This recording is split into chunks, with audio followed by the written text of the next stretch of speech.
আপনার নিজের গল্পের ঠিকানা লোক কথায় আপনাকে স্বাগত।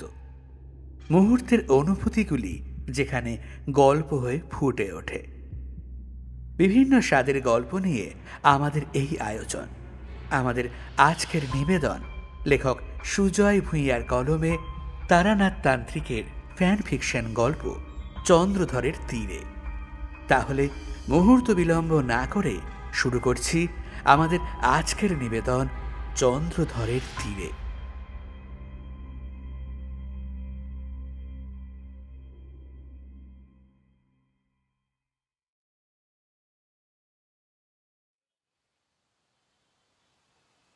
এখন আশ্বিনের মাঝামাঝি। এখনই বেশ ঠান্ডা পড়েছে শহর জুড়ে। ভোরের কলকাতা এখন লুকিয়ে থাকে চাপ চাপ কুয়াশার অন্তরালে। 5 দিনের পুজো পেয়ে উমা তার 3 সন্তান সহ বাপের ঘর পরিত্যাগ করে স্বামীর ঘর কৈলাসে ফিরে গেছেন। তার আর এক সন্তান ধনদেবী লক্ষ্মীও পাঁচালি শুনে মর্তলোক থেকে বিদায় নিয়েছেন। আমি আর কিশোরী তেলেভাজার দোকান থেকে গরম গরম চপ আর ফুলুরি নিয়ে যখন মটলেনে পৌঁছলাম, তখন নাক আর হাতের চেটো বেশ ঠান্ডা হয়ে গিয়েছে। যখন তারানাথের দোরগোড়ায় পৌঁছলাম, দেখি তারানাথ স্বয়ং দরজায় দাঁড়িয়ে আমাদের দেখে বললেন, কি হে, তোমাদের দেখে তো মনে হচ্ছে এই পোড়া শহরে শীত বেশ জাঁকিয়েই পড়েছে। বাইরে আর বেশিক্ষণ দাঁড়িয়ে থেকো না, গলা ব্যথা করবে। এসো এসো, ভেতরে এসো। এই বলে সে বাড়ির ভিতরে চলে গেলেন। আমি আর কিশোরী বৈঠক ঘরে প্রবেশ করে দুজনে দুটো কাঁচি সিগারেট ধরালাম। জানি তারানাথ মিনিট 5 আগে এদিকে আসবে না। আমাদের অবস্থা দেখে তিনি আন্দাজ করে নিয়েছেন এটি না হলে আমাদের শরীর ঠিক গরম হবে না। তারানাথ মিনিট 10 পর ফিরলেন, সাথে করে 2 বাটি মুড়ি, জপজপে করে তেল দিয়ে মাখানো আর 2 কাপ চা।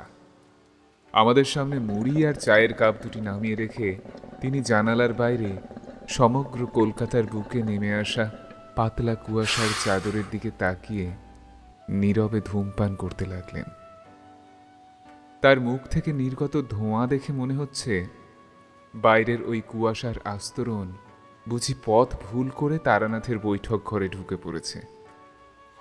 আর সেই ধোঁয়ার ওপারে ঢুলু ঢুলু চোখে বসে থাকা তারানাথকে দেখে মনে হচ্ছে কোনো এক আদি যোগী পরম পুরুষ বুঝি তার চারপাশে অজস্র রহস্য ঘনীভূত করে যুগ যুগ ধরে প্রতীক্ষারত, জানি না কিসের আশায়।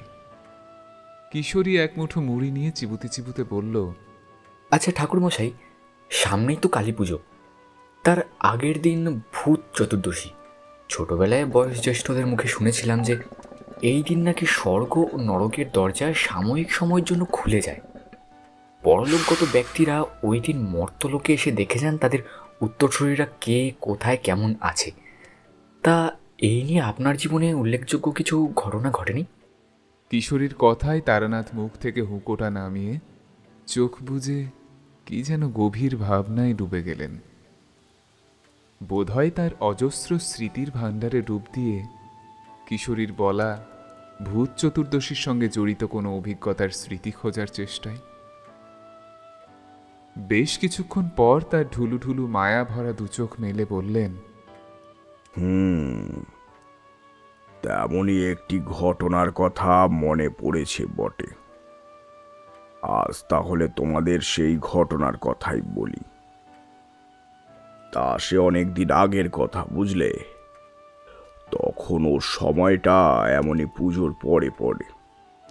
শারদীয়া দুর্গা উৎসব হয়ে কোজাগরিও চলে গিয়েছে। মনুষ্যলোকে তখন তারই বিরহ সর্বত্র। এদিকে আবার দেবী কালরাত্রি বা মহাকালীর আগমনের সময় নিকটে। তা সেবার কোথাও যাব বলে বেরোইনি, পথ চলতে হবে তাই বেরিয়েছি। এমনই পথ ভুলে হাওড়ার ওইদিকে একটা ছোট্ট গ্রামে গিয়ে পড়েছিলাম। গ্রামটিকে দেখে বেশ লেগেছিল, বুঝলে। গ্রামটির পরতে পরতে মিশেছিল কি যেন এক শান্তি। এক পাশে দিগন্ত জুড়ে সবুজ ধান কাউনের হাতছানি, মাঠের দক্ষিণে ছোট বড় গাছপালা দিয়ে মোড়া। গ্রামের শ্মশান ভূমি আর তার মাইল খানেক উত্তরে অবস্থিত মা মনসার একটি থান। ধান মাঠের পাশ দিয়ে বয়ে গেছে এক বিশাল জলাশয়। জলাশয়টির সর্বত্র জুড়ে আছে ছোট বড় পদ্মপাতা সহ পদ্ম ফুলের ছড়াছড়ি। জলাশয়ের ধারে এক পাল সাদা কালো খয়েরি রঙা হাঁস জলের নিচে তাদের শরীরের অর্ধেকটা ডুবিয়ে দিয়ে খাবার সঞ্চয় করে চলেছে। জলাশয়টি এতই বড় যে জলাশয়ের ওই পারে যদি কোনো মানুষ গিয়ে দাঁড়ায়, তাকে তুমি খুব ভালো করে যদি না চেনো তাহলে বোঝার উপায় নেই। জলাশয়ের পার ঘেঁষে দাঁড়িয়ে আছে তাল তমালের সারি। তাদের বেষ্টন করে রয়েছে বুনো ঝোপঝাড় আর লতা পাতার নিবিড় জঙ্গল। তাদের একবার দেখলেই বোঝা যায় তারা বহুদিন ধরে এই গ্রামের অস্তিত্ব বহন করে চলেছে। এই নির্জনে বিজনে আশ্বিনের আরামদায়ক রৌদ্রে মন জুড়িয়ে এলো। বসে পড়লাম সেইখানে। মনে পড়ে গেল আমার কৈশোরে ফেলে আসা মধুর স্মৃতির দিনগুলির কথা। এমনই রোদ ঝিমঝিম করা নির্জন দুপুরে আমিও ঘুরে বেরিয়েছি চৌধুরীদের বাঁশবাগান, সাতটা দিঘির পার, কৈখালির মাঠে। বেশ কল্পনা করে নিচ্ছিলাম। হঠাৎ দূর থেকে সন্ধ্যারতির কাসর ঘণ্টার শব্দ, শাকের ফু কানে ভেসে আসতেই চটকা ভাঙল। সজনে গাছের পাতার ফাঁক দিয়ে ওপরের দিকে তাকিয়ে দেখলাম মেঘের গায়ে ময়লা রং, দিগন্তের কাছে সিঁদুর রঙের পোঁচ। বুঝলাম সূর্যদেব অস্ত গিয়েছেন। উঠি উঠি করছি, হঠাৎ চোখ গেল জলাশয়ের ওই পারে। একটা লোক দ্রুত পায়ে এগিয়ে চলেছে পুকুর পাড়ের পথ ধরে। তার চলার ভঙ্গি যেন কেমন এলোমেলো টলমলো, খালি গা, নিম্নাঙ্গে একটা সাদা রঙের ধুতি। সে যে পথ দিয়ে হেঁটে চলেছে সেই পথ গিয়ে মিশেছে শ্মশানের পথের সাথে। একটু অবাকই হলাম। এমন ভর সন্ধেবেলায় লোকালয় ছেড়ে শ্মশানের পথ ধরার সাহস কোনো গৃহস্থের হবে না। তাহলে এ কোন পাগল যে সন্ধ্যার কোলে বাতি দিয়ে শ্মশানের পথে অগ্রসর হয়েছে? একটু কৌতূহল জাগলো মনে, যে দেখি লোকটা কি করে। পরেক্ষণেই সেই ইচ্ছা দমন করলাম, কারণ আশ্বিনের বিকাল শেষ হয়ে গাছের পাতার ফাঁক দিয়ে সন্ধ্যা এসে জমেছে নির্জন পুকুর পাড়ে। এই বেলা একটা আশ্রয়ের দরকার, না হলে সারা রাত এই অজানা বনে বাজারে ঘুরে বেড়াতে হবে। সেই স্থান ত্যাগ করে গ্রামে ঢোকার মেঠো সুড়িপথ ধরলাম। গ্রামে ঢুকে খানিক দূর যেতে না যেতেই একটা অদ্ভুত দৃশ্য দেখে আমার দু পা যেন আপনে হতেই থেমে গেল। সামনে এক লাইনে খড়ের চালওয়ালা চারটি মাটির ঘর পাশাপাশি দাঁড়িয়ে। জ্যোৎস্নার হাত ধরে একটা মেঘ আর কুয়াশার আস্তরণ নেমে এসে ঘিরে রয়েছে চারটি বাড়ির উপর। একটু ভালো করে লক্ষ্য করলে বোঝা যায় ওই কুয়াশার মধ্যে মিশে আছে একটা নীল রঙের আভা। এই লক্ষণ আমার পূর্ব পরিচিত। এই দৃশ্য আমি দেখেছিলাম দেবদর্শনের ভদ্রাসনে। বুঝলাম এই বাড়িকে ঈশ্বর আশীর্বাদ করেছেন। মনে মনে বললাম, আমি পথ ভুললেও পথ ঠিকই আমাকে গন্তব্যে পৌঁছে দিয়েছে। আমার আমার অনুমতি না নিয়েই আমার পা দুটি নিজে হতেই সেই বাড়ির দিকে এগিয়ে চলল। সেই পথ ধরে বাড়ির ভেতরে প্রবেশ করলাম। একজন মধ্যবয়স্কা স্ত্রীলোক, গায়ের রং ময়লা, মাথায় কোকড়ানো চুল, দাওয়ায় বসে রাতের রান্না সারছে। তার খানিক দূরে একটা কেরোসিনের আলো টিমটিম করে জ্বলছে। আমি একটু ইতস্তত করেই হাঁক দিলাম, বাড়িতে কেউ আছো মাগো? আমার কথায় সেই স্ত্রীলোকটি পিছনে ফিরে তাকালেন। তারপর পাশে জ্বলতে থাকা কেরোসিনের আলোটা নিয়ে আমার কাছে এসে সেটি উঁচিয়ে ধরে আমাকে ভালো করে পর্যবেক্ষণ করলেন। তারপর আমাকে কিছু বলার অবকাশ না দিয়েই কি একটা ভেবে যেন ঘরের ভেতরে চলে গেলেন। কিছুক্ষণ পর একটা পিতলের পাত্রে চাল আর আলু দিয়ে ভিক্ষা সাজিয়ে আমার কাছে এসে দাঁড়ালেন। আমি একটু অপ্রস্তুত হয়ে পড়লাম। লজ্জিত গলায় বললাম, মাগো, সে অর্থে আমি একজন ভিক্ষুকই বটে, তবে এ ভিক্ষুক একজন পথের পথিক মা। পথ চলতে চলতে আজ আপনাদের এই গ্রামে চলে এসেছি। এই ভিক্ষুক একজন ব্রাহ্মণ সন্তান। আজ রাতের জন্য একটু আশ্রয়ের ভিক্ষা করি মা। তখন তিনি জিভ কেটে বললেন, সে কি কথা বাবা, অতিথি নারায়ণ, তার উপর তুমি আবার ব্রাহ্মণ সন্তান। তুমি আমাকে মা বলে ডাকলে? মা কি তার সন্তানকে কখনো পিরিয়ে দিতে পারে? এ নিজের বাড়ি ভেবো বাবা। তুমি একটু দাঁড়াও, আমি এক্ষুনি আসছি। এই বলে তিনি বাড়ির ভেতর থেকে পিতলের ঘটি করে জল নিয়ে এসে আমার পা ধোয়াতে গেলেন। আমি তাকে বাধা দিয়ে বললাম, এ কি করছেন মা? মা কি কখনো ছেলের পায়ে হাত দেয়? ও অতিথি হলো নারায়ণ, আর আমি আমার ছেলের পায়ে হাত দিচ্ছি কই? তোমার মধ্যে থাকা সেই নারায়ণের সেবা করছি।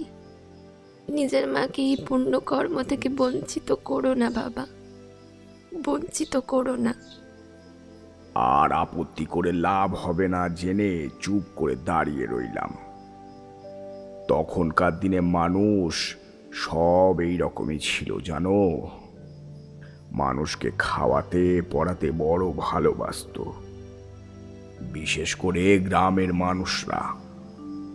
কাঁচা টাকা পয়সা বিশেষ কারোর হাতে থাকতো না, তবে ডাল ভাত সবার বাড়িতে মজুদ থাকতো।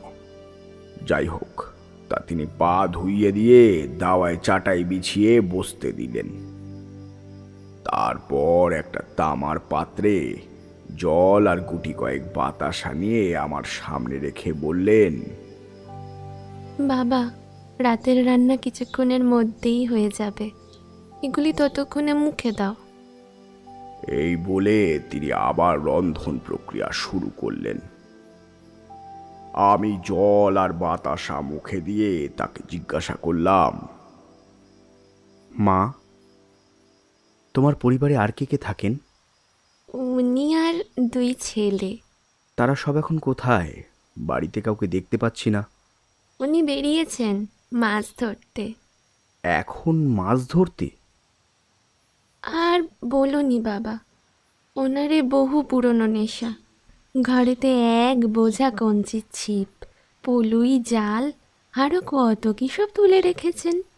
ডিপেতে করে বিভিন্ন ধরনের মাছের চারা বানিয়ে রেখেছেন। সেগুলি দিনের বেলা রোদ্রে শুকনো দেয়। সেসবের জিনিসের গন্ধে বাবারে, সেই সব জিনিসের গন্ধ শুকলে গা গুলিয়ে ওঠে। আমি হেসে বললাম, আমারও একটু আধটু মাছ ধরার নেশা আছে, তবে এই যে দেখছি মাছের খুব বড় জহুরি। আচ্ছা বাবা, তুমি কি সন্ন্যাসী? এখনো সন্ন্যাস হয়ে উঠতে পারিনি মা, তবে পথে পথে ঘুরে তাদেরই খোঁজ করার চেষ্টা করি। কথাটা বলেই আমি থমকে গেলাম। মনে হলো তিনি আমাকে কিছু বলতে চান, তাই যাচাই করে নিচ্ছেন। আমি তাকে বললাম, মা, তোমার কি কিছু আমাকে বলার আছে? হ্যাঁ বাবা, আমার ছোট ছেলেটা যতদিন যাচ্ছে কেমন যেন হয়ে যাচ্ছে। সারাদিন কোথায় কোথায় ঘুরে বেড়ায়, আর সারাদিন তার মৃত দাদুর কথা ভেবে যায়। কিরকম? তার দাদু তাকে মৃত্যুর আগে একটা কিছু বলতে চেয়েছিলেন, কিন্তু সেটি বলে যেতে পারেননি। তা আজ থেকে প্রায় 16-17 বছর আগের কথা। আজও সে সেই কথাটা ভুলতে পারেনি। খালি বলে দাদুর কাছ থেকে সেই কথাটা তাকে জানতেই হবে। তার দাদু জীবিত অবস্থায় এই গ্রামের যে স্থানগুলিতে বেশি যেতেন, সে সেখানে গিয়ে তার দাদুকে খুঁজে বেড়ায়। বলে নাকি তার প্রশ্নের উত্তর দিতে দাদু ঠিকই আসবে। এবার তুমি বলো বাবা, মৃত ব্যক্তি আবার কোনোদিন ফিরে আসে নাকি? তা সেই পাগলকে বোঝাবে কে? ঘরেতে একেবারে আসতে চায় না। খালি বলে সে ঘরে থাকলে তার দাদু যদি আসে, তাকে দেখতে না পেয়ে ফিরে যায়। তার প্রশ্নের উত্তর সে আর পাবে না।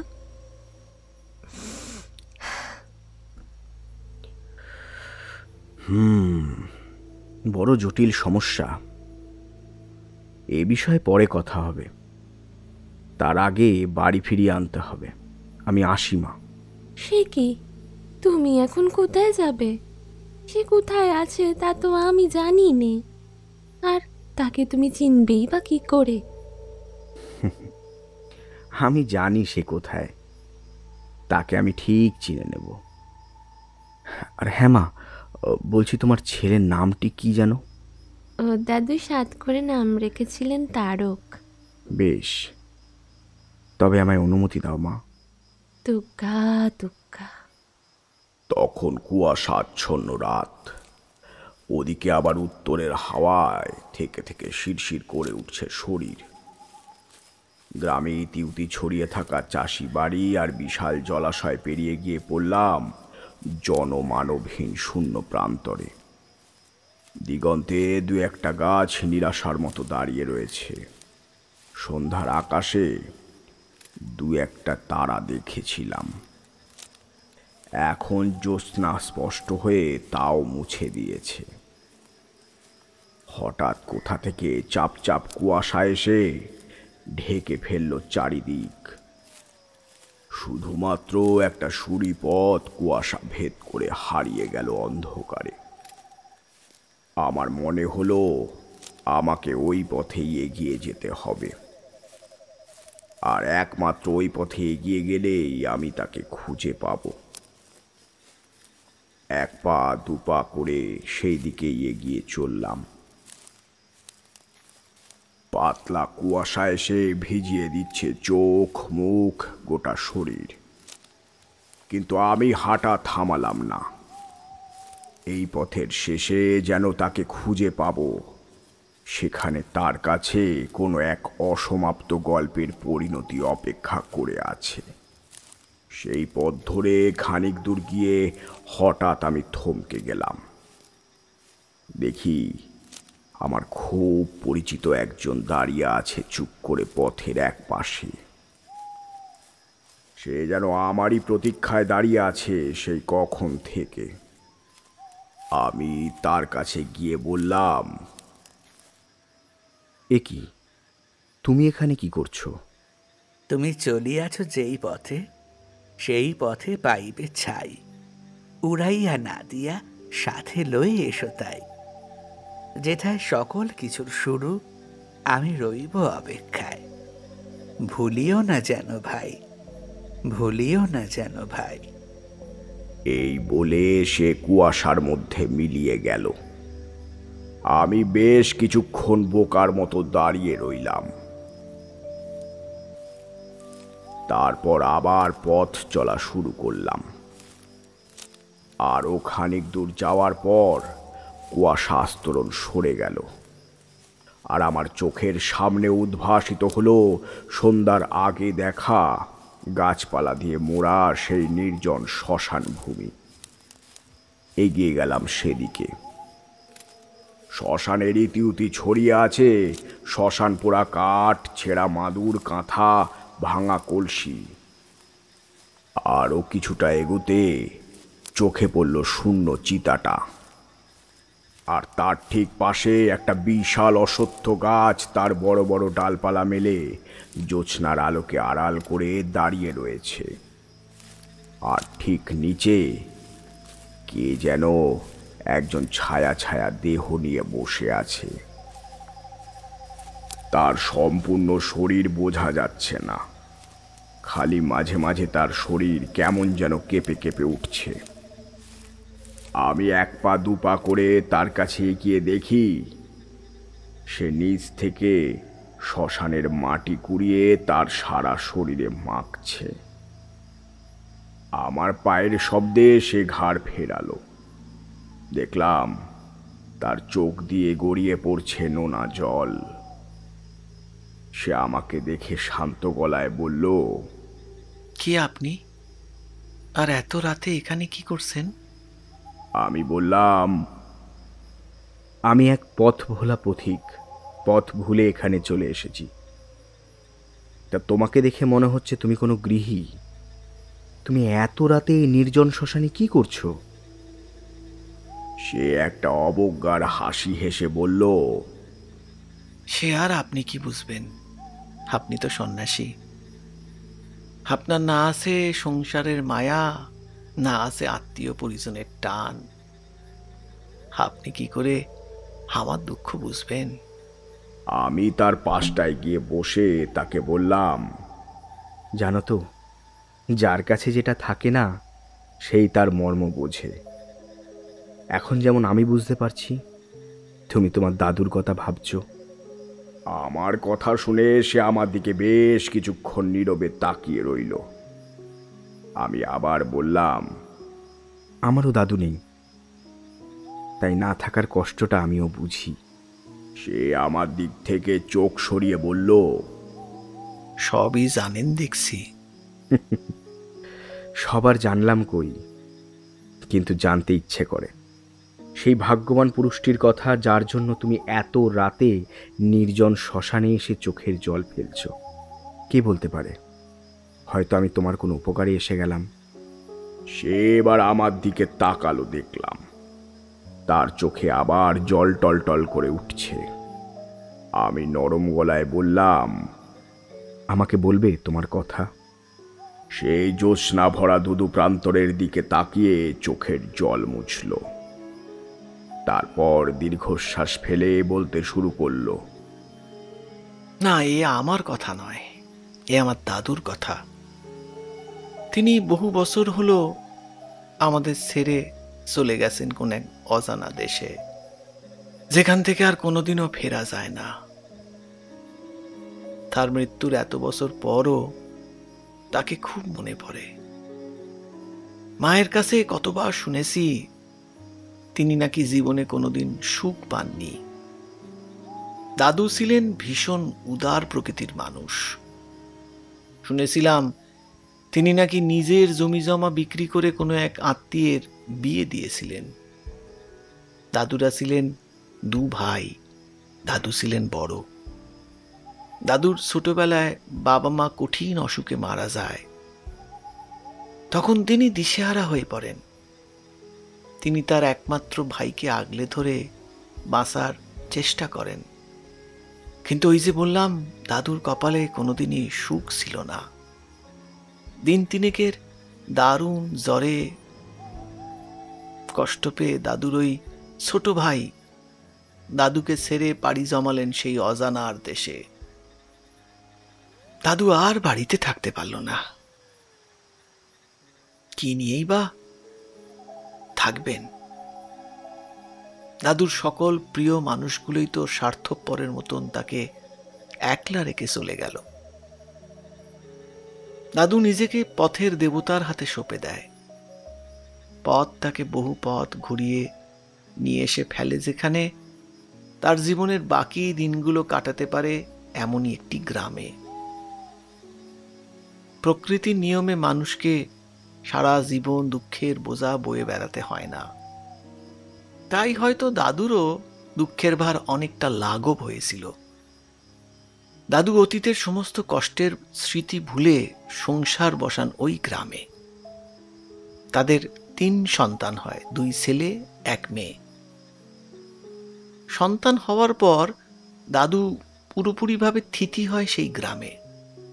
বলতে পারো ওই সংসারে সং সেজে এক ধরনের নাটক শুরু করে, যে নাটক তাকে মৃত্যুর আগে দিন পর্যন্ত করে যেতে হয়েছিল।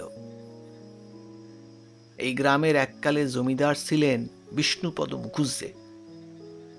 তার আমলে খুব ধুমধাম করে ওই গাজন উৎসব পালন করা হতো। তার মৃত্যুর পর তার বংশধরেরা সেই প্রথা অত্যন্ত দক্ষতার সঙ্গে পালন করত প্রতি বছর। এই গাজন উৎসবের রীতি ছিল, গ্রাম থেকে কিছু দক্ষ লোক নির্বাচন করা হতো এবং তারা সন্ন্যাসী হতেন। বিনিময়ে তাদের কিছু অর্থ দিতেন জমিদার বংশ। তো আমার দাদু ছিলেন এই সন্ন্যাসীদের মূল সন্ন্যাসী। গাজন উৎসব গ্রাম বাংলায় খুব প্রচলিত একটি উৎসব।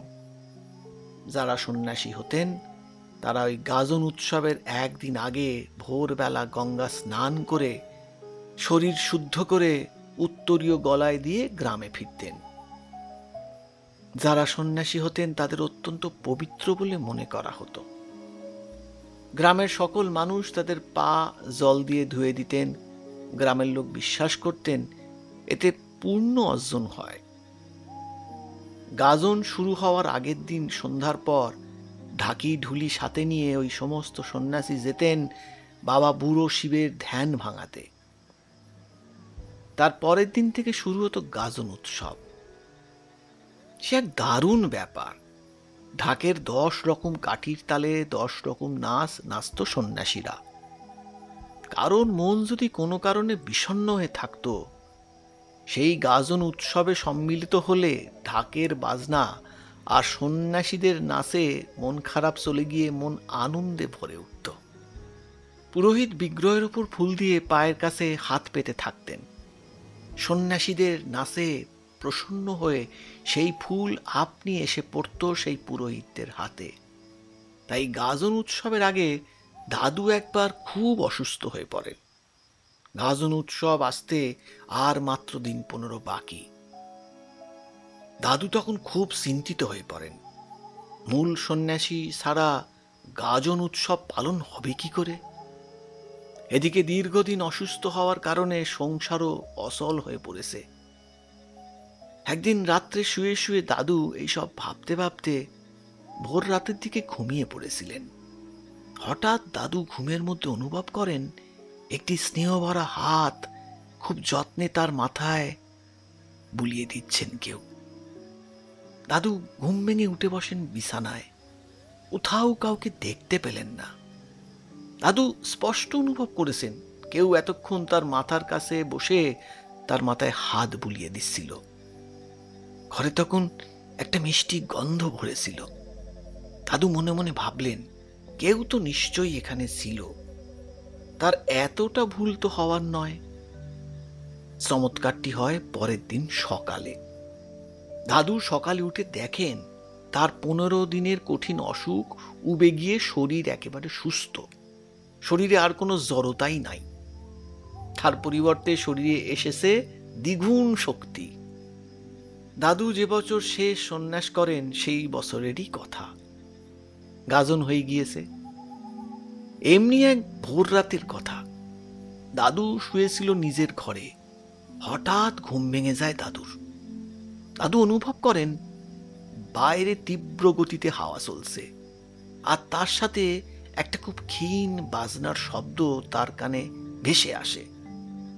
দাদু দরজার দিকে তাকিয়ে দেখেন বাইরে একটা নীলাভ আলোর রশ্মি দরজা দিয়ে প্রবেশ করছে ঘরে।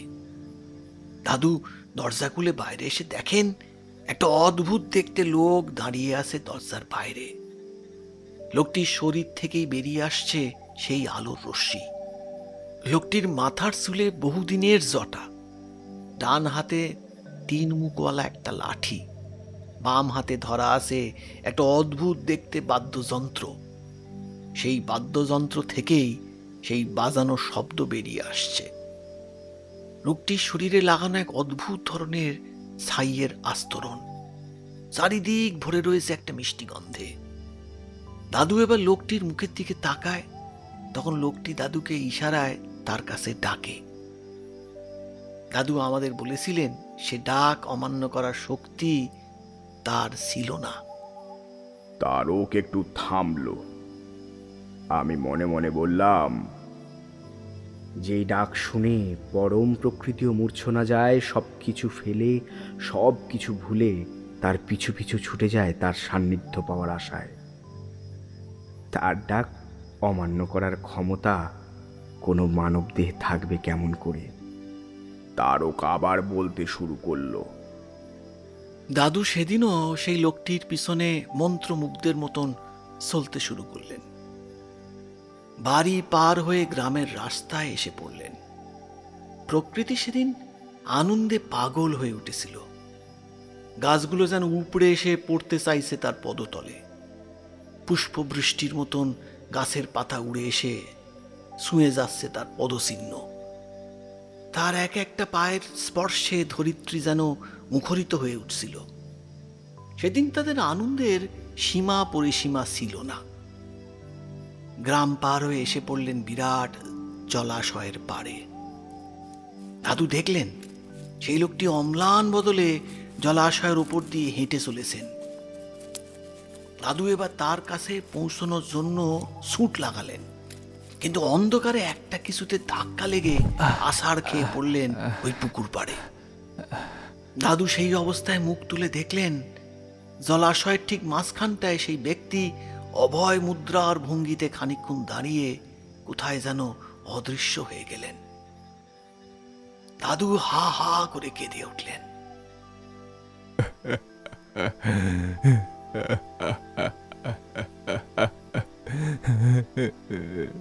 চিৎকার করে কত ডাকলেন, কোথায় গেলেন আপনি? কোথায় আপনি? দেখা দিন, দয়া করে সামনে আসুন, দয়া করে সামনে আসুন, দেখা দিন আমায়, দেখা দিন। কিন্তু আর একবারও দেখতে পেলেন না তাকে। সকালে যখন বাড়ির লোক দাদুকে অচেতন অবস্থায় উদ্ধার করলো ওই জলাশয়ের পার থেকে, তখন দাদুর শরীরে প্রচুর জ্বর। সেই শেষ। আর দাদু সাধারণ মানুষটি হয়ে আমাদের মাঝে থাকতে পারলেন না। সেদিনে সেই ঘটনার পর দাদু কঠিন অসুখে পড়েন, আর সেই অসুখ থেকে উঠতে পারেননি দাদু। দাদু অসুস্থ থাকাকালীন প্রায়ই দেখতে পেতেন তার বন্ধুদের। দাদু হঠাৎ হঠাৎ আমার মাকে বলতেন, ওই দেখো মেজো মেয়ে, ওই যে ওখানে দাঁড়িয়ে আছে, আমায় ডাকছে, আমায় ডাকছে। মা দাদুকে জিজ্ঞেস করতেন যে উনি কাকে দেখতে পাচ্ছেন। দাদু যেসব লোকের নাম বলতো তারা বর্তমানে কেউ জীবিত ছিল না। বাড়ির লোক বুঝেছিলেন দাদুকে আর বেশি দিন নিজেদের মধ্যে আটকে রাখতে পারবে না। শুধুই দিন গোনা ছাড়া আর কোনো উপায় নেই। যেদিন দাদু মারা যায় তার 3 দিন আগের কথা। তখন মাঝরাত, বাড়ির সকলে ঘুমিয়ে পড়েছে। হঠাৎ একটা ধপ করে কিছু পড়ে যাওয়ার শব্দ আর একটা গোঙানি শব্দে ঘুম ভেঙে যায় সবার। সবাই বাইরে বেরিয়ে দেখে দাদু ওই ছাঁচতলায় পড়ে আছেন উপুর হয়ে। তার মুখ দিয়ে ওই গোঙানির শব্দ বেরিয়ে আসছে।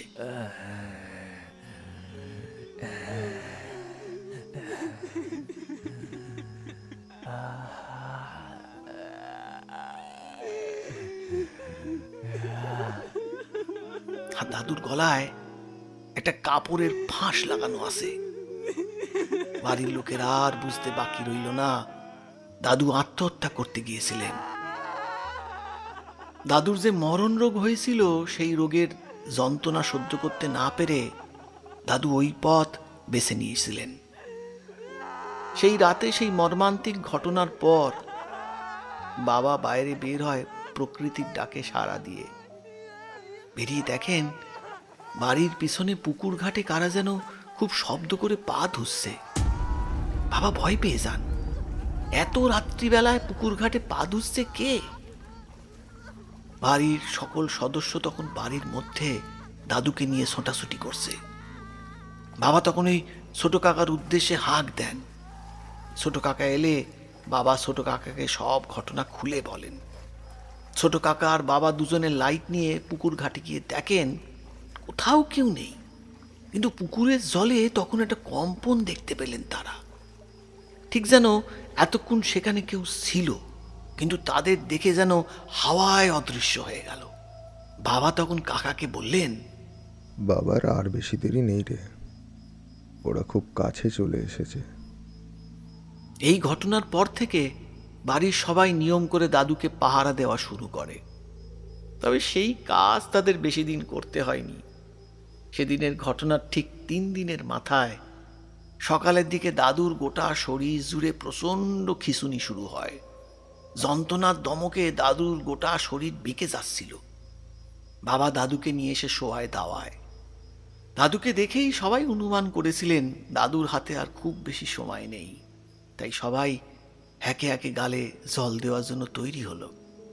কিন্তু দাদু বাবা আর মায়ের হাতে জল খেয়ে শেষ নিঃশ্বাস ত্যাগ করলেন। তার স্বাদের বসত বাড়ি ফেলে স্ত্রী পুত্র কন্যাকে অনাথ করে এই মায়ার সংসার পরিত্যাগ করে মৃত্যু নামক বিশাল সত্যের কাছে পরাজয় স্বীকার করে হারিয়ে গেলেন মানুষ লোক থেকে। শুধু পড়ে রইল তার নিথর নিষ্প্রাণ দেহখান, আর তার সাথে দিয়ে গেলেন এক বিশাল মন খারাপ, যে মন খারাপ অশ্রু হয়ে ঝরে পড়ছিল তার সমস্ত আপনজনার চোখ থেকে।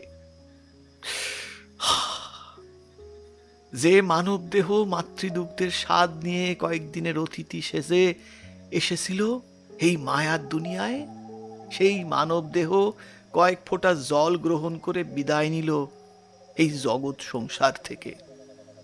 যে ছেলেটি জন্মের পর তাকে প্রথম বাবা নামে ডেকেছিল, শ্মশান ঘাটে সেই ছেলেটি তার চিতায় অগ্নিদান করলেন।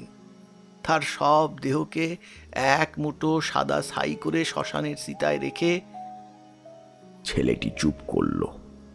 অনুভব করলাম আমারও চোখের কোণ যেন ভিজে উঠেছে। চুপ করে বসে রইলাম।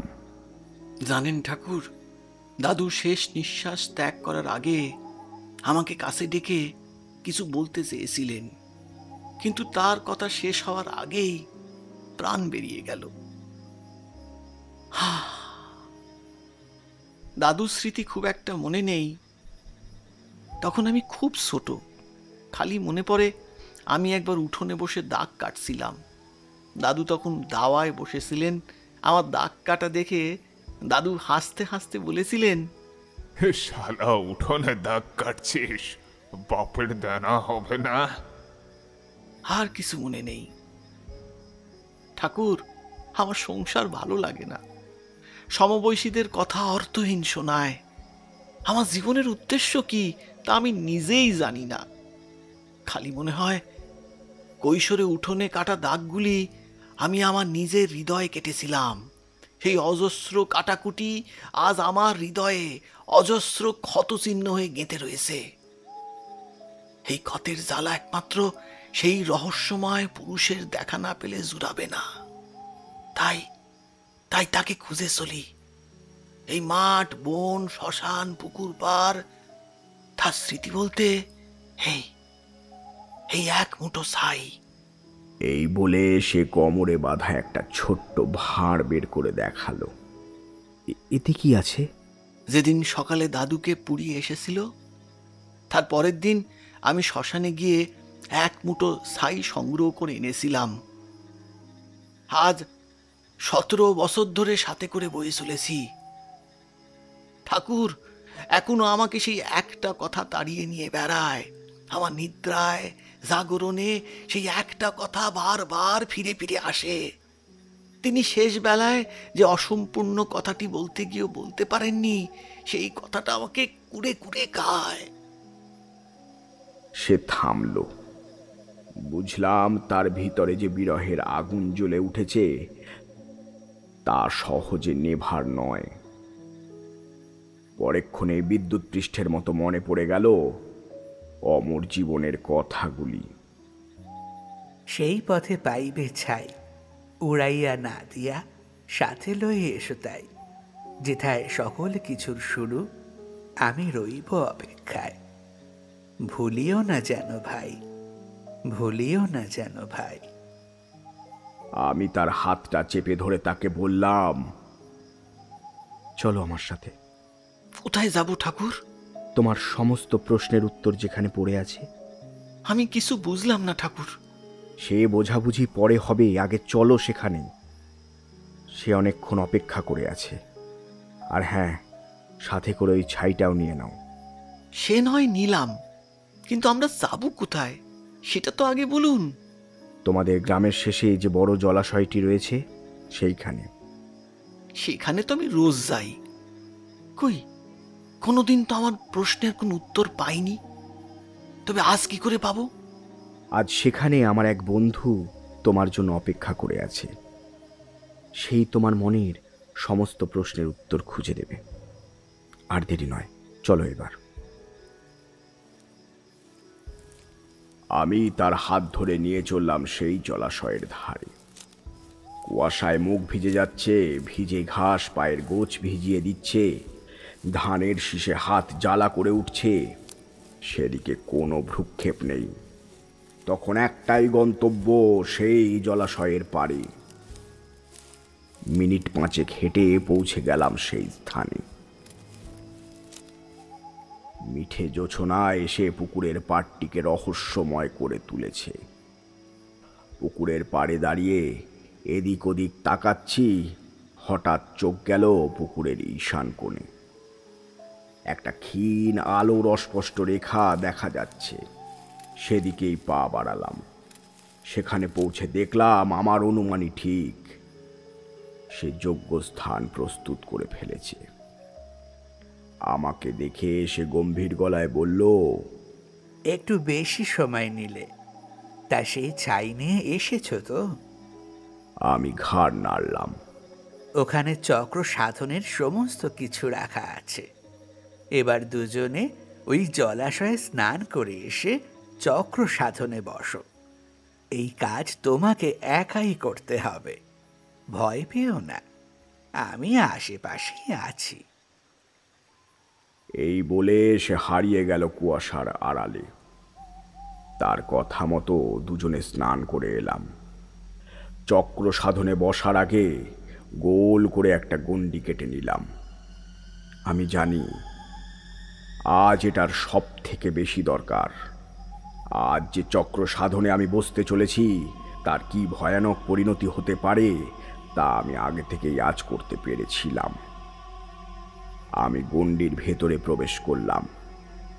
3টি মোমবাতি আগে থেকেই জ্বালিয়ে রেখেছিল সে। আমি সেই 3টি মোমবাতির কাছে বসে তারককে ইশারায় বসতে বললাম। সে এসে বসতেই আমি কাজ শুরু করলাম। প্রথমে যেটা হাতে তুলে নিলাম সেটি হলো শ্বেত বেরেলার মূল। আর নিলাম গোটা কয়েকটা নিম গাছের ডাল আর একটা গুল্মলতা। 3টি মোমবাতির আগুনের উপর 3টি একত্র করে ধরলাম। গোছাটা পুড়তে পুড়তে সামান্য চন্দন বাটা নিয়ে তার উপর ছিটিয়ে দিলাম। সঙ্গে সঙ্গে একটা তীব্র অথচ মিষ্টি গন্ধে চারপাশ ভরে গেল। এরপর আগুনের উপর থেকে গোছাটা সরিয়ে নিলাম। তারপর মাথার দিকটা একসাথে বাঁধলাম। এরপর 3টি বাটিতে রাখা শ্বেত সর্ষের তেল, ধনে ফুলের মধু আর রক্তচন্দন একত্রিত করে সেই গোছার পোড়া দিকটা দিয়ে বেশ করে ঘেঁটে নিলাম। তারপর একটা ছোট্ট বেল কাঠ বের করে তারককে দিয়ে বললাম, তোমার বাম দিকের বুকের 3 ফোঁটা রক্ত বাম হাতের কড়ি আঙ্গুলের ডগে করে এই মিশ্রণে দাও। আমার কথা মতো তারক 3 ফোঁটা রক্ত নিয়ে সেই মিশ্রণে দিল। আমি চোখ বুঝে উচ্চারণ করলাম, ওং কাত্তায়নী শুভং দাহা দেবী দানবঘাতিনী, ওং চন্দ্রহস্য জলাকারো শরতুল ভরবাহন, কাত্তায়নী শুভং দদ্দেবী দানবঘাতিনী। ওং দেবী কাত্তায়নায় নমঃ, ওং দেবী কাত্তায়নায় নমঃ, ওং দেবী কাত্তায়নায় নমঃ। এবার সেই আধ পোড়া গোছাটা মিশ্রণে ডুবিয়ে একটি চক্র আঁকলাম, যার নাম চণ্ডকাত্তায়নী চক্র। এরপর তারককে উদ্দেশ্য করে বললাম, আজ এই চক্রের মাধ্যমে তোমার দাদুর আত্মাকে এই স্থানে আহ্বান করব।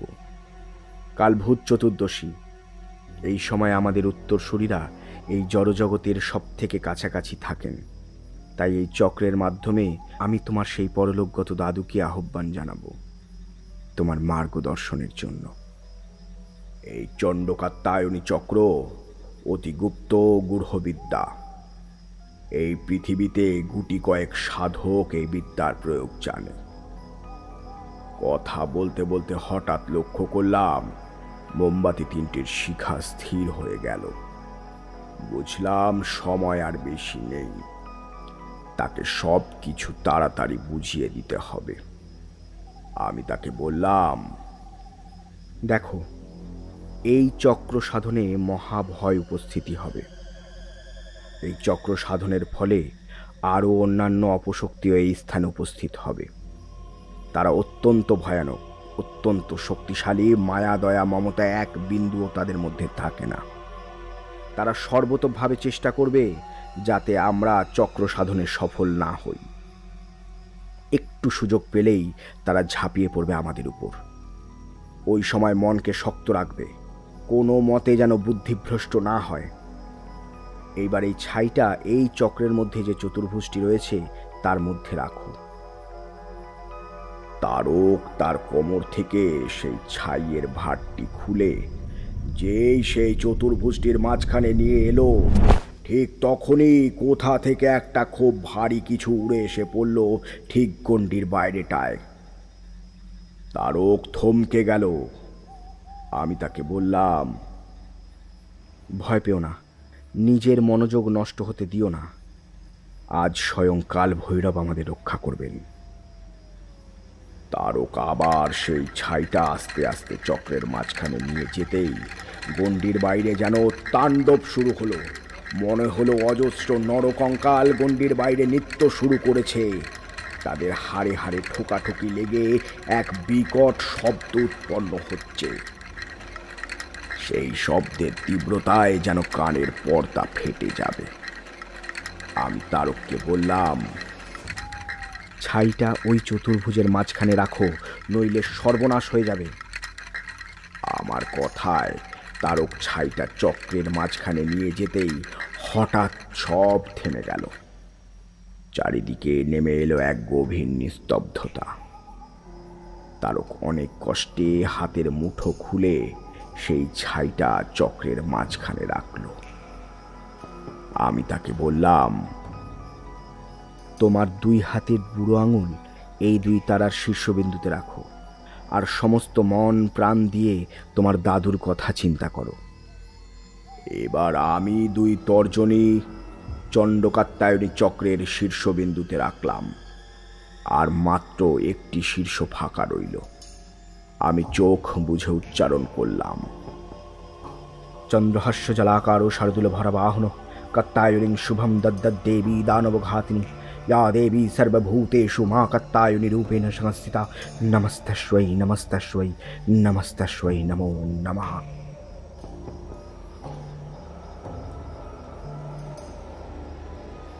অনেক দূর থেকে একটা শো শো শব্দ ভেসে আসছিল কানে। এইবার সেই শব্দ যেন আরো বাড়তে থাকলো। মনে হলো এক বিশাল ঝড় আমাদের দিকে ধেয়ে আসছে, তারই এই হুঙ্কার। বিকট একটা শব্দ করে বাজ পড়ল কাছেই, আর তারপরে গাছপালা দুমড়ে মুচড়ে শুরু হলো প্রবল বেগে ঝড়। ওহ, কি বলবো বিভূতি, ও সে কি ভীষণ ঝড়! মনে হলো প্রকৃতিতে স্বয়ং প্রলয়কর্তা নেমে এসে তার তাণ্ডব লীলা শুরু করেছেন। আমি আবার চোখ বুঝলাম, উচ্চারণ করলাম, শরণাগ্য চক্রস্থিতম ষষ্ঠম দুর্গাত্রিনেত্রম বরাবিতকরম স্বর্গপদ্মধারম কাত্তায়নসূতম ভজামি। ওং হ্রিং কাত্তায়নি নমঃ, ওং হ্রিং কাত্তায়নি নমঃ, ওং হ্রিং কাত্তায়নি নমঃ। আমার মন্ত্রপাঠ শেষ হতেই নাকে এসে লাগলো একটা মিষ্টি গন্ধ। মৃতদেহের পাশে যেমন গন্ধ পাওয়া যায় ঠিক সেই রকম। বুঝলাম আমার চক্র সাধন সফল হয়েছে। আমি চোখ খুলে দেখলাম আমাদের গণ্ডির ভেতরে একটা ছায়া ছায়া দেহ আমাদের প্রদক্ষিণ করে গণ্ডির মধ্যে ঘোরাফেরা করছে। হঠাৎ সেই ছায়াদেহ আমাদের পাশে এসে স্থির হলো। আমি চক্রের দিকে তাকালাম। চণ্ডকাত্তায়নী চক্রের পঞ্চম শীর্ষবিন্দু ছুঁয়ে আছে আরও দুটি আঙুলের ছায়া। এতক্ষণ ধরে প্রকৃতির মধ্যে চলতে থাকা ঝড়ের প্রলয় নাচন কখন জানি থেমে গিয়েছে। তার বদলে নেমে এসেছে এক গভীর নিস্তব্ধতা। আমি ধীর গলায় জিজ্ঞাসা করলাম, দাদামশাই, আপনি এসেছেন? বহুদূর থেকে একটা বৃদ্ধের গলার স্বর ভেসে এলো। কেন ডাকলে আমাকে? আপনার নাতি আজ বড় অসহায়, বড় কষ্টে। আপনাকে ঘিরে তার মনে অজস্র প্রশ্ন ঘোরাফেরা করছে। আপনি যাবার আগে যে কথাটি বলতে পারেননি সেটি তাকে ভিতর থেকে কুড়ে কুড়ে খাচ্ছে। তার মানব জন্মের উদ্দেশ্য কি তা সে নিজেই জানে না। দয়া করে তার মার্গদর্শন করুন। হ্যাঁ দাদু, আপনাকে আমি কত খুঁজেছি। আপনাকে ঘিরে আমার মনে অজস্র কৌতূহল দানা বেঁধে রয়েছে। আপনি মৃত্যুর আগে যে কথাটি আমাকে বলতে চেয়েছিলেন কিন্তু বলতে পারেননি, সেই কথাটি আমার খুব জানতে ইচ্ছা করে। আপনার দেখা সেই লোকটি কে ছিল, যার পিছন পিছন আপনি এই জলাশয়ের ধারে এসেছিলেন? কেনই বা সেই লোকটিকে দেখার পর আপনাকে শরীর ছাড়তে হয়েছিল? আপনার প্রিয় স্থানগুলিতে গিয়ে আপনাকে আকুলভাবে ডেকেছি, এইসব প্রশ্নের উত্তর খুঁজেছি। আপনাকে ছাড়া আমি আর কিছু ভাবতে পারি না। আমার জীবনের উদ্দেশ্য কি তা আমি নিজেই জানি না। কোথায় যাব, কি করব, আমাকে আমাকে আপনি বলে দিন। আমাকে আপনি বলে দিন দয়া করে। দাদু ভাই, তোমার মন বড়ই চঞ্চল। তুমি সর্বদা আমার চিত্তকে অবজ্ঞা করেছ। কঠিন সত্যটার থেকে সর্বদা পালিয়ে বেরিয়েছ। জন্মালে তার মৃত্যু অনিবার্য। কেউ মানব শরীর নিয়ে সারা জীবন বেঁচে থাকে না। আয়ু ফুরলে তাকে মানব দেহ ছাড়তেই হয়। আর আমার আয়ু ওই দিন পর্যন্তই ছিল। তাই আমার আয়ু শেষ হতে আমাকে মানব দেহ ছাড়তে হয়েছিল। কিন্তু দাদু, সেদিন সেই লোকটাকে দেখার পরেই তো আপনার অসুখ করে। দূর পাগল, তাকে দেখে আবার কারো ও অসুখ করে নাকি? কত জন্মের পুণ্য থাকলে তার দেখা পাওয়া যায়। যার ইশারা ছাড়া এই জগৎ সংসারে একটি গাছের পাতাও নড়ে না। যিনি সময়েরও ঊর্ধ্বে, তাকে দেখলে অসুখ করে না দাদু ভাই। তাকে তো আমি শয়নে স্বপনে চিন্তা করতাম, তার কাছে অনুরোধ জানাতাম যাতে এই ভবসাগর আমি তার কৃপায় পার করতে পারি। তাই তো তিনি এসেছিলেন। তিনি কে ছিলেন দাদু? তিনি সেই যিনি কোথাও নেই, আবার সর্বত্র জুড়ে তিনি রয়েছেন। যার না আছে জন্ম, না আছে মৃত্যু, তার না শুরু না শেষ। সমস্ত কিছু তার থেকেই শুরু, আবার তাতেই বিলীন হয়ে যায়। পঞ্চমহাভূতের নাথ ভূতনাথ সে, ও আদি যোগীও সেই, নিরাকার সে, নির্গুণ সে। তিনি নিজের জটায় গঙ্গা আর চন্দ্রকে ধারণ করে থাকেন। আবার নটরাজও তিনি। এই জগৎ সংসারকে রক্ষা করতে তিনি নিজের কণ্ঠে বিষকে ধারণ করে রাখেন, গলায় সাপের হাড় আর শরীরে রুদ্রাক্ষ, অঙ্গে শ্মশান পোড়া ছাই লেপন করেন তিনি। তিনিই অমর, আবার প্রত্যেক মৃত্যুতে তিনিই মরেন। সমস্ত আকাশ সেই, সমস্ত পৃথিবী সেই, সমস্ত সুখ তার কাছে, আবার সমস্ত অশান্তির কারণও সেই। সমস্ত মায়া সেই, আবার সমস্ত মুক্তিও সেই। তিনি ব্রহ্মা, তিনি বিষ্ণু, তিনি মহেশ, তিনি আমার ইষ্ট, তিনি দেবাদিদেব মহাদেব। সেই দিন রাতে তিনি এসেছিলেন। জানো দাদু ভাই, আমি আগেই বুঝেছিলাম তুমি আমার শক্তি নিয়ে জন্মেছ, তোমার জীবনও হবে কষ্টকর। সেদিন তোমাকে এই কথাটাই বলতে চেয়েছিলাম, কিন্তু সে সময় আমার আর হয়ে ওঠেনি।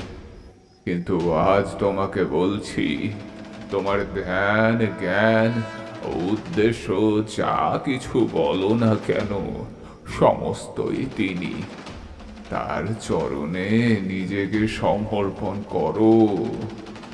যে ছাই তুমি আমার চিতা থেকে তুলে নিয়ে এসেছিলে, নিজের কাছে এতদিন যত্ন করে রেখেছিলে, সেই ছাইয়ের দরকার আজ ফুরবে। ওই ছাই তুমি তোমার অঙ্গে মেখে ওই জলাশয়ের কোমর জলে নেমে স্তব করো। তিনি তোমাকে ঠিকই চিনে নেবেন। এবার আমাকে যেতে হবে, সময় হয়ে এসেছে। মন খারাপ করো না দাদু ভাই, ভালো থেকো।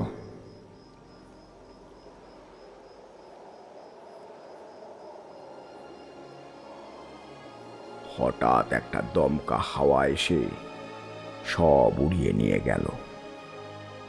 দেখলাম তিনি আর নেই। কিছুক্ষণ স্তব্ধ হয়ে বসে রইলাম। অনুভব করলাম চোখের কোণ থেকে নোনা জল গড়িয়ে এসে মুখ ভিজে যাচ্ছে। তাকে আর আটকানোর ইচ্ছে হলো না। আমার পাশে তারও ফুঁপিয়ে কেঁদে উঠল।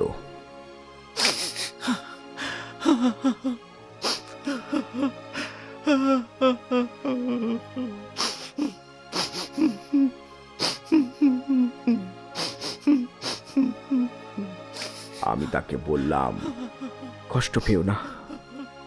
তোমার দাদু মহাপুরুষ ছিলেন। তিনি সংসারের সুখ পায়নি ঠিকই, তবে যে সুখ তিনি পেয়েছিলেন তার তুলনা পৃথিবীর কোনো কিছুর সঙ্গে হয় না। তিনি যেখানে আছেন ভালো আছেন। এবার তার শেষ নির্দেশ পালন করার সময় এসেছে, আর দেরি করো না। সে ভিজে গলায় বলল, হ্যাঁ ঠাকুর, তাই করি। এই বলে চণ্ডকাত্যায়নী চক্রের মাঝখান থেকে ছাইয়ের ভাতটা তুলে নিয়ে গোটা শরীরে মেখে গিয়ে দাঁড়ালো জলাশয়ের ধারে। আমি সেখানেই দাঁড়িয়ে রইলাম।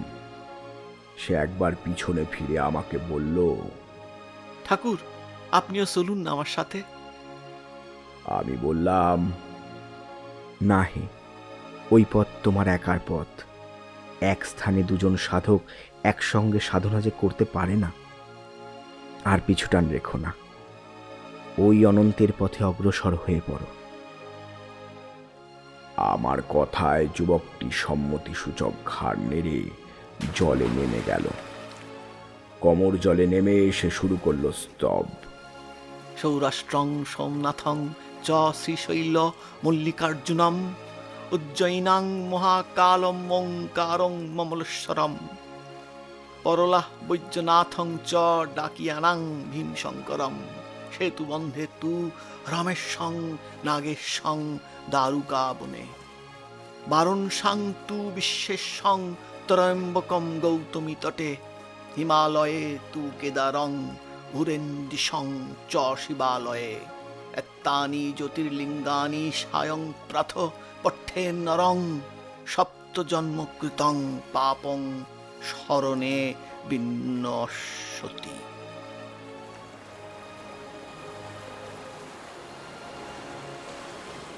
স্তব শেষ হতেই দেখলাম অত বড় জলাশয়ের সমস্ত জল কোথায় যেন উবে গেল, আর তার বদলে একটা সুড়ঙ্গ পথ জেগে উঠল শুকনো জলাশয়ের ঠিক মাঝখানটায়, যেটা চলে গিয়েছে মাটির অতল গভীরে। সে আর পিছু ফিরে দেখল না, সেই পথ ধরে মিলিয়ে গেল গহীন অন্ধকারে।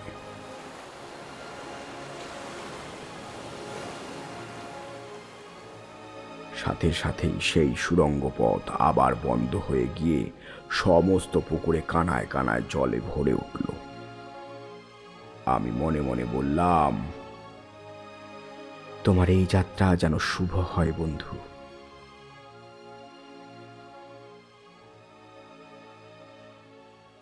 ফিরে এলাম বুঝলে ওই জলাশয়ের পার থেকে। বাড়ির কথা খুব মনে পড়ছিল। বুঝলাম তাকে মায়ার বাঁধন থেকে মুক্ত করতে গিয়ে আমি নিজেই সেই বাঁধনে আটকে পড়েছি। সেবার বাড়ি ফিরে আমার প্রচণ্ড জ্বর আসে। একটা গোটা দিন মায়ের কোলে বেহুশ হয়ে পড়েছিলাম। সেবার মায়ের সেবা যত্নে সেরে উঠেছিলাম, কিন্তু সংসার সুখ বোধ হয় আমার কপালেও ছিল না। কিছুদিন পর সুস্থ হয়ে আবার বেরিয়ে পড়ি পথে। এখনো পথটা বড্ড টানে হে, মনে হয় সব কিছু ছেড়ে ছুড়ে দিয়ে আবার সেই আগের মতো বেরিয়ে পড়ি, কিন্তু সে আর হয়ে ওঠে না। এখন অনেক পিছু টান বুঝলে। এখন চারির মুখটা খুব মনে পড়ে। বুঝলাম তারানাথ আজ আর থামবে না। আমি কিশোরীকে ইশারা করলাম। কিশোরী তারানাথকে বলল, ঠাকুরমশাই, আজ উঠি বুঝলেন, পরে একদিন এসে শুনে যাবো খন। ওদিকে তারানাথ মুখ ফুলিয়ে জানালার বাইরে তাকিয়ে রইল। আমি আর কিশোরী বেরিয়ে পড়লাম।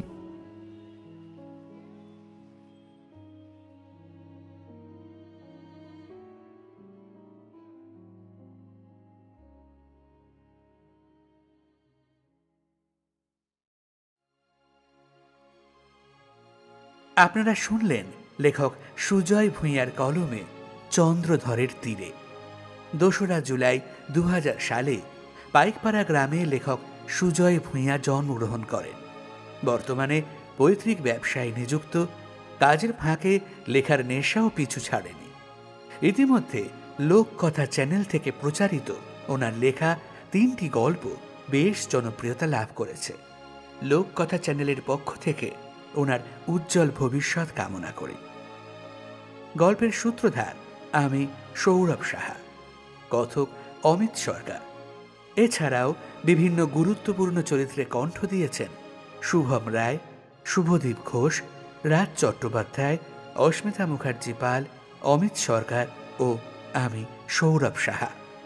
প্রচ্ছদ এঁকেছেন সৌম্যদীপ গুঁই এবং আবহ নির্মাণ করেছে 62 FPS স্টুডিও। গল্পটি কেমন লাগলো অবশ্যই জানাবেন। ভালো লাগলে সকলের সাথে শেয়ার করতে ভুলবেন না। আপনার পছন্দের গল্প শুনতে আমাদের চ্যানেলটি সাবস্ক্রাইব করে পাশে থাকুন আর শুনতে থাকুন লোককথা। মুহূর্তের অনুভূতিগুলি যেখানে গল্প হয়ে ফুটে ওঠে।